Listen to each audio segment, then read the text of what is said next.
Welcome to Thought for the Day for July the 29th. Our readings are taken from 2 Samuel chapter 15, from Jeremiah chapter 19 and Romans chapters 3 and 4. And our thought is, fully convinced that God was able. The lives of all who commit themselves to serve God travel along their own particular paths. Paul, in his letter to the Romans we read today, reflects on the life of Abraham as he grew strong in faith and how he became fully convinced that God was able to do what he promised. Chapter 4, verse 20 and 21. Abraham's faith went from strength to strength. He believed from his heart what God said.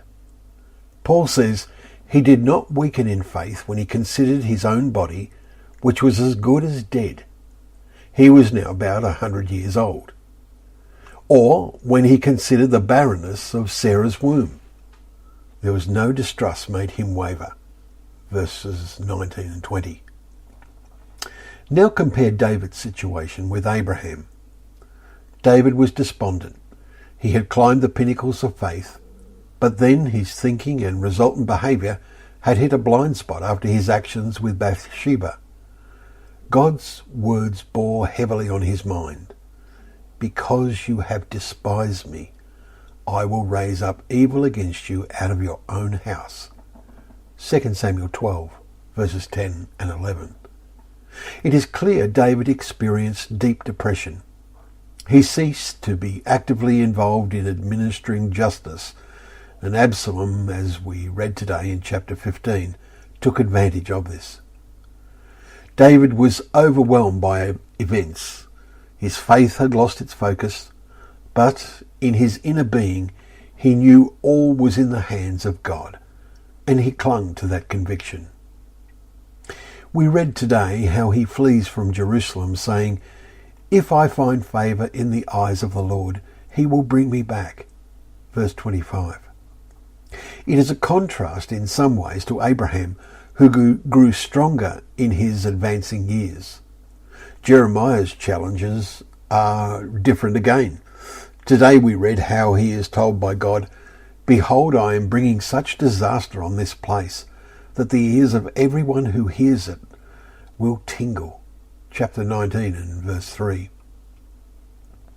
In this 21st century, we have more in common with Jeremiah than with Abraham and David. Jeremiah was to be in the midst of the disaster brought by God because of the people's total ungodliness, and he survived it. In coming days we will read how God reveals warnings to Jeremiah about the latter days in chapters 23 and chapter 30. If we really meditate on these warnings, they will cause us to think of the greater challenges our own journey in faith is going to face as our world is overwhelmed by God's judgments. These challenges may be quite near, so let us become fully convinced that God is able to do what he promised, and make sure we are on the Lord's side. Thank you for joining us for Thought for the Day. May God bless your walk towards his kingdom.